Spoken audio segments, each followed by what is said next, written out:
Welcome back, everyone. Well, we're here at the Jazz Bar. Right? Yay. Okay, we're a little early. It's a little early, but Okay, but you know, considering that the last time it was 300 people And it learning was- how to dance with Annie and the Hedonists. yes. Okay. And it was the middle of the night, so now it's the middle of the morning. So Oh, okay. But how long do we have to wait? You think a couple of weeks? January 24th. Yeah, good. we'll be Oh, back. good. Okay, Yeah, so we'll we'll be have a back. drink. Yeah, absolutely. But before we have a drink, let's Yes. talk about the SPAC season. Okay, let's go for it. Okay. As usual, you know, I'm thinking about, okay, I'm coming over to SPAC. I'm going to talk to Elizabeth about the season. And one thing that we said in one of the conversations that we were having, it's one thing to be the president and the CEO and the bottle washer, right? Yes. I mean, let's face it. But it's another thing to be the artistic director. And this is the third season, right, that you've programmed. Yep. And it took you about 3 seasons to get the house in order, figure out what had been performed here over the years and all that other stuff. But this is one killer season in terms of who's performing, what they're performing, and the imagination behind putting the schedule together. Yeah. So let's start with the ballet. So the ballet, this is going to be a spectacular season. I mean, you know, every year I'm trying to find that balance between discovery of new works and also the tried and true, because there are plenty of people who are excited by discovery of new things, but a lot of people want to see the story ballet and the traditional things. So finding that perfect calibration of that is what we're after. And I have to say, New York City Ballet have worked so collaboratively with us. John Stafford, you know, who's heading up the interim team. So what we've got is, first of all, I have to lead with Coppelia, because Coppelia was co-commissioned by SPAC and premiered here at SPAC. So that's pretty phenomenal. We'll have 3 performances of it, 2 evenings and 1 matinee. And obviously, not only is it a beloved work and one of the great story ballets, but it's also going to involve the community with kids, you know, dancing and everything. So there's Coppelia, and then we're opening with like one of the great Balanchine programs of Balanchine Tchaikovsky. Oh, that's where it all started. Oh my God, that's going to really be did. spectacular evening. 4 T's, 4 Temperaments is one of the first ballets he ever choreographed to Tchaikovsky's music. Well, it's just like going back to the tradition, you know, and then, but we follow that with what's now become a tradition here with New York City Ballet as of last year, which is our SPAC premieres night. 21st? Right, 21st century choreographers. That's right. So I happen to have the great privilege of seeing the new Kyle Abraham piece at the last New York City Ballet Gala, and it is a killer piece. So we specifically asked to have it this year, plus the new Justin Peck piece and some other surprises that we'll have. And then the closing night, the Ballet Gala, is Apollo. We also have the just heartbreaking Bitter Earth, you know, which was a Wendy Whalen, just an incredible piece. And what else do we have? And the Peck will be repeated that night, because we wanted people to have more than one opportunity to see that. I'm going to cycle back on a couple of things. Okay. Just a little piece of history here. Yeah. I was here with my wife for the premiere of Coppelia way back in the 70s. Yeah. And it was such a remarkable night. I can't even tell you. Wow. Press from all over the world were here. We had to set up rooms for them and everything else. And the ballet is one of the great storybook ballets, right? Yeah. And that's the reason that you do some of the matinees, because it's a perfect opportunity to bring your family, bring your kids and see it, you know. But just so amazing. 21st choreographers, that we've spoken many times, is our favorite. Yeah. And to see Chris Whedon and a Justin Peck is absolutely incredible. Yeah. And Apollo is one of the most riveting ballets I think I've ever seen City Ballet do. Wow.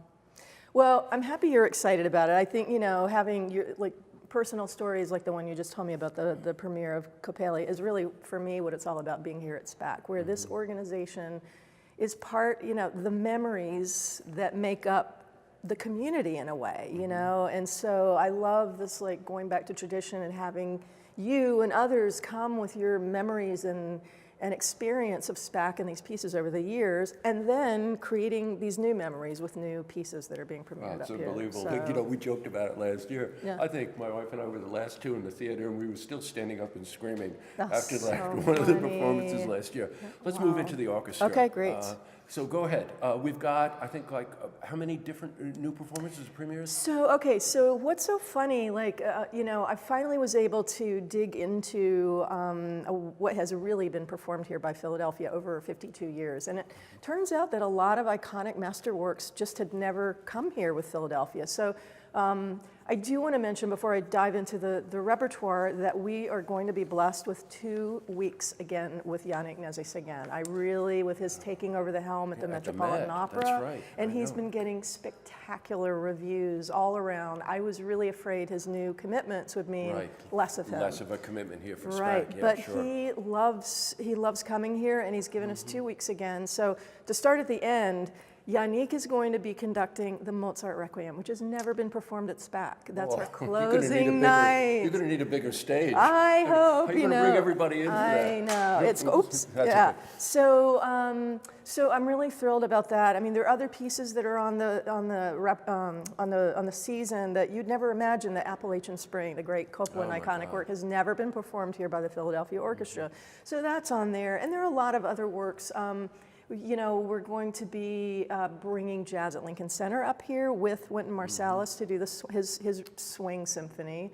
We're going to have a night with Charlie Chaplin's City Lights. There's some other movies that, like, you know, bringing back Harry Potter. That was a huge family hit last year. Right, sure. So we're bringing that back. And also, we're bringing that fabulous animated film up, and we're actually the first orchestra presenter venue to do that. So that's pretty cool. And then there's just so much more. I know we could go on for hours about that, but that's just a couple of highlights. Well, you know, let's go back on the highlights. The one with the Harry Potter thing, of course, I think you call SPAC at the cinema or something like that. Isn't that correct? Something like that. And that's wonderful. Again, an opportunity. You know, one thing that Yannick brings to the orchestra, and you know, now that he's the music director for the Met, you know, you do worry about the commitment there. It's really wonderful that you have that kind of relationship with him to bring him here. He brings a youthful spirit to the orchestra, doesn't he? Youth, you know, passion, there's energy and passion, and when yeah. he turns around to address the audience, which the conductors do, Yeah. You just feel like, oh, I'm being invited Yeah. to be part of this experience. Well, can I just tell? I just want to tell you something, which I learned that on opening night in Philadelphia back in September, he actually, you know, turned around and spoke to the Philadelphia Orchestra audience there in Philadelphia, and spoke about how incredible his SPAC experience was. And so there's actually, in March, we're going to have a Saratoga night in Philadelphia at their recommendation and their invitation. So I just feel like there's this, you know, love between the orchestra and and Yannick and SPAC and the community and everything. It just feels fantastic. But you know what? You're the spark for it. I'm telling you right now. No, it's really true. Thank you. For all the years that all of us have been experiencing SPAC and coming to SPAC, it just like any organization goes through cycles and whatever. But just this emphasis on being so welcoming by programming so many unique things and looking at the strength of the different companies that perform here and say, oh, the orchestra's never done Mozart's Requiem. Well, I got news for you.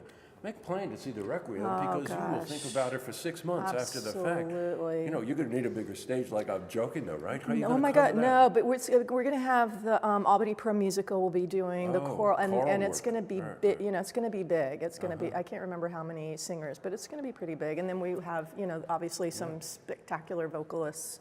And then actually, there's a Mozart concerto that's never been performed here that's going to open that program that night with the phenomenal, poetic British pianist named Christian Blackshaw, who's somebody that Yannick felt very, very strongly about, that this was an artistic personality he wanted here. Just one other thing, I do want to get to chamber too. Yes. One of my favorite things Yes. is just that the whole idea of doing Appalachian Spring here, there's a rhythm and a mood in that piece that when you see it in the environment here at SPAC, you feel you're in nature. Totally. It is just an absolutely incredible experience. Totally. All right, we got a little bit more time. Yes. Let's go to chamber. Well, so Chamber Music Society of Lincoln Center, I just love David and Wuhan. They are so creative and so filled also with passion and love for this place and everything. And I said, listen, a theme that continues to emerge is just like, how many pieces haven't been played here at SPAC over the years? What can you do about that? And they came back with all 23 pieces that will be performed by Chamber Music Society of Lincoln Center have never been performed by them here at SPAC.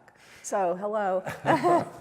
That is absolutely really phenomenal. cool. You know, the little jewel that we're talking about here on this backgrounds is the Little Theater. Yeah. It's this intimate, beautiful, acoustics are wonderful, just the intimacy with the performers on stage. Yeah. They feel it, the audience feels it, and when you're talking about top musicians in their craft, in their field. And they're here, right at SPAC. And they're pretty doing great. 23 works. That's I pretty can't, great. I can't believe it. But we covered a lot. We did, and there's much more to come, but thank you so much for being here. Invite us over and we'll talk about whatever you like to talk about. And is it bartender? No bartender. No bartender yet. We'll hang out for a little more. I know how to make a drink. Maybe a coffee to start, and then we can head. All right, great thanks to so see you, much, Elizabeth. Jesse. Really appreciate it. Congratulations. Thank you so much. You're welcome. See this interview again. Head to our website, looktvonline.com.